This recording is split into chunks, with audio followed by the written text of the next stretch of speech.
Hello friends, बाहेर खूप पाऊस पडत आहे आणि आज आपण बनवूया गरमागरम क्रंची कुरकुरीत असे पोटॅटो स्टिक्स. येथे मी 4 बटाटे उकडवून मॅश करून घेतलेले आहेत. यामध्ये ॲड करूया पाऊण टेबलस्पून चिली फ्लेक्स, पाऊण टेबलस्पून काळे मिरे पावडर, 1 टेबलस्पून धना जिरा पावडर. त्यानंतर येथे ॲड करूया लाल मिरची पावडर, चवीनुसार मीठ आणि भरपूर बारीक कापलेली कोथिंबीर. हे व्यवस्थित मिक्स करून घेऊया आणि या स्टेजला ॲड करून घेऊया 2 ते 3 टेबलस्पून कॉर्नफ्लॉवर. येथे कॉर्नफ्लॉवरच्या ऐवजी तुम्ही अर्धी वाटी पोहे बारीक करून ॲड करू शकता किंवा अर्धी वाटी तांदळाचं पीठ ॲड केलं तरी चालेल.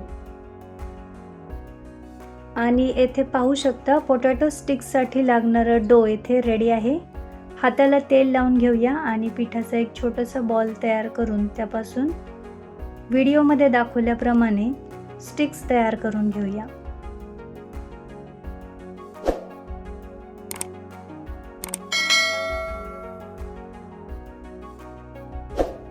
येथे आपली पहिली स्टिक रेडी आहे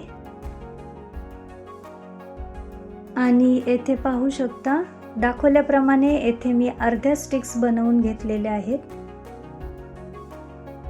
येथे आपण स्टिक्स डीप फ्राय करणार आहोत. तेल गरम झालेलं आहे. स्टिक्स तेलामध्ये एक एक करून सोडूया. स्टिक्स व्यवस्थित आलटून पलटून गोल्डन ब्राऊन कलर येईपर्यंत फ्राय करून घेऊया.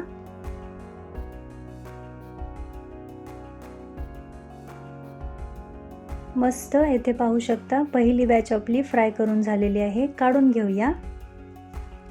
राहिलेले स्टिक्स सुद्धा फ्राय करून घेऊया. सर्व स्टिक्स फ्राय करून झाले होते आणि खाऊन देखील झालेले आहेत. राहिलेल्या स्टिक्सचं येथे मी फोटो सेशन करत आहे. तर अशा प्रकारे सॉस सोबत हे स्टिक्स तुम्ही खाऊ शकता. अतिशय कमी वेळेत हे तयार होतात, तर नक्की रेसिपी ट्राय करा.